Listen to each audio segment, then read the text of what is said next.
right, let's get to our first guest. Her name is Ginny Denninger. She's a realtor in town with Goodman Realty, but she has an interesting story. She got in touch with our executive producer, Jeff Haley, with a story about, and I wish Carlos was here with us. We'll get to him a little bit later on because I'll fill him in on this one when he gets here. An interesting story about renting an apartment. You had a place to rent, and you got a rather bizarre response. Does that kind of open the door here? Not quite. Okay. I have a place to sell. Sell. Yeah, house in Brockport. Okay. Student area. So that's where it ties in with your story. And that area, it's very hard to find a house for rent. So somebody put my house that I have listed up on Craigslist as a rental. Oh, okay. Now, did you have it for rent or for sale on Craigslist or no? You didn't. I probably did put it up on Craigslist, but that's not how that happened. They didn't take it from Craigslist No. and Okay. No. All right. Who took it? A person from Nigeria. They reached Really? out through the internet. They go into the MLS. They pull photos. They pull property details. They write their nice, nifty little ad. It sounds just so incredible. Really? Yep. And their their punctuation and spelling is correct and everything. Well, the problem is I didn't get to see the ad on Craigslist. Somebody already flagged it. I guess I had multiple flags by the time I actually realized what was happening. Oh. And if I remember the story correctly, the ad said that the house was for rent and that in order to move in, all you had to do was send your rent payment to this address and your security deposit and your first month's rent to this address. And then somebody would meet you at the house with the keys. So this is, in a town like Brockport, this is a golden opportunity for somebody to take advantage of a student coming to Brockport from out of town. I need a house quick. This one's for rent. Here's my money. You go with all your books and stuff, and I'm confused. not yours. Hence the scam. How does a Nigerian get someone to park his butt in the front of the house in Brockport? They They don't. The point is, nobody's going to meet you there. Okay, You're just so- going to send them your rent payment, and nothing's going to happen. You're going to go to a house she's got Okay. listed for sale, and she's going to go, I don't know what you're talking about. I misunderstood. I thought he was going to hand over the student renter was going to hand over the money on site. Okay. No, they mail it. This is the mailing address. You Well- mail it, and Actually, what you're saying is actually true that can happen where somebody will be there. But in this case, that was not going to be the case. But I can touch on that. Basically, what happens in that situation is that they will actually break in, change the locks, hand the keys over. Nobody comes back. And then one day the realtor goes to show the house and there's somebody living there. Oh, Wow. That's not what happened here. And that happens more in other states. It's very rare that it happens here. like a squatter type of a thing. Wow. Yeah. That actually happened in Canandaigua That was- not too long ago. Yeah. There was a young kid who took over this home and told Right. his whole family, "This is my home and my vacation and whatever." And brought his girlfriend down there. yeah, Yeah. got his I remember girlfriend that. down there, Yeah. got arrested. Yeah, I mean he was a Oh young my kid God. too, 20 years old. Yeah. Man. So, Ginny, where does this stand right now? Okay. Well, probably I should tell you how I found out about it. I got an email from somebody wanting to know about the rental. So this happens with houses that are for sale. People think, well, maybe they'll rent it. So I wrote back and said, gee, it's a for sale. Sorry, can't help you, but certainly call me. And then another person called me and said, I'm standing in front of the house that's for rent. Then I knew something was up. And at that point, I got the information. And I found out that this person was basically had an ad on Craigslist, and I got all the details, and I asked this person to write the person back and also forward me all the correspondence, which they did.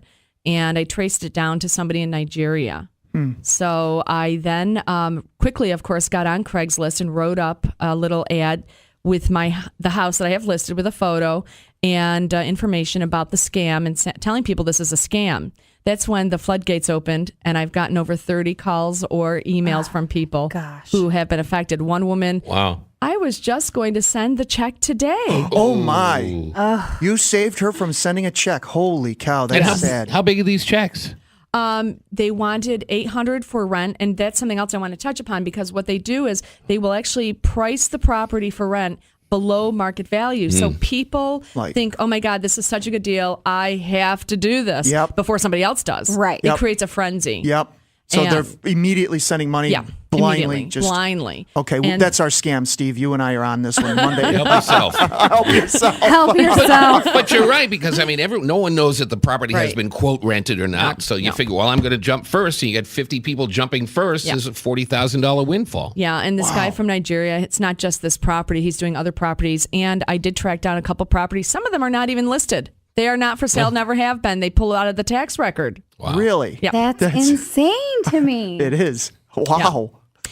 So I called the Nigerian consulate. Something And- you never thought you'd ever do in your Like a life. detective. Actually, I have Yeah. before. You Really? trying to find the prince? Oh, well, yeah, that didn't work out. No. Yeah. But yeah. Well, I thought, I've heard of this before, and they really should be on to this, because if I'm going to try to track this person down, I might need their help. So the consulate ambassador feigned some concern. And, we do want to look into this, because I pointed out it did reflect very badly on their country that they're known for scam artists. Oh, yeah. Oh, good. Yeah, Yeah. for sure. So We it's talk about ongoing. that all the time. Ongoing? Ongoing. Yeah, Will you keep us posted? absolutely. Sure. Wow. I'm looking at I'm it. still speechless on this stuff. I can't. Looking at Ginny's card Well, here. I think the sad thing is that it shows a little bit that we're having a little bit of a housing crunch, in that people came out of the woodwork for this because they perceived a value. And of course, they were quite upset when, and these are the people that contacted me. Imagine who doesn't even know, who knows, maybe somebody did send money. Yep. And how Yeah, many? I'm sure people did. Yeah. I'm sure they did. Especially, like I said, people from out of town, Yeah. students that want to live on campus Yeah. or close to campus, and they go, "Oh, here's a whole house." They get their roommates together, they get the money together, they send it off. They think Yeah. they're getting some sweet house for rent in Brockport, and they end up with no money. One other thing I wanted to add was this: the way they do this is very slick. They do not use a strange name.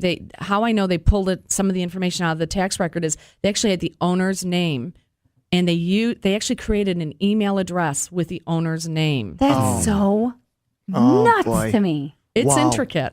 Wow. They really Did they say know. who to make the checks out to? I'm Well, just, you know what I mean? I'm still Pat researching Coyne. that. No, me. Yeah. Unbelievable. Ginny Denninger, I'm looking at your business card here, and I noticed you have a logo. It looks like the Boy Scouts of America, but you tell me it's just a plain old fleur-de-lis. Fleur-de-lis, yeah. Are you from New Orleans? No, I'm not. I have always loved the South and New Orleans in particular. Oh, Yeah, I heard you're writing a book. I am. It's on plantation houses along the River Road. Really? Yeah. Cool. Well, Love we'll, it. we'll look Very for that cool. too. I'll send one over to you. See if this is- that's Yay. cool. All right. Well, Ginny, thanks. I do hope you'll keep us on top of this, because I will. think a lot of people will be interested in this Yeah. interesting scam. You can hang around if you'd like. Enjoy the show, or you can Thank go you. and listen to it on the radio as you're driving back out I may to do Brockport. that. You got it. We'll be back in a couple seconds. We'll continue on Property Source Radio till 10 o'clock at Sports Radio 950 ESPN.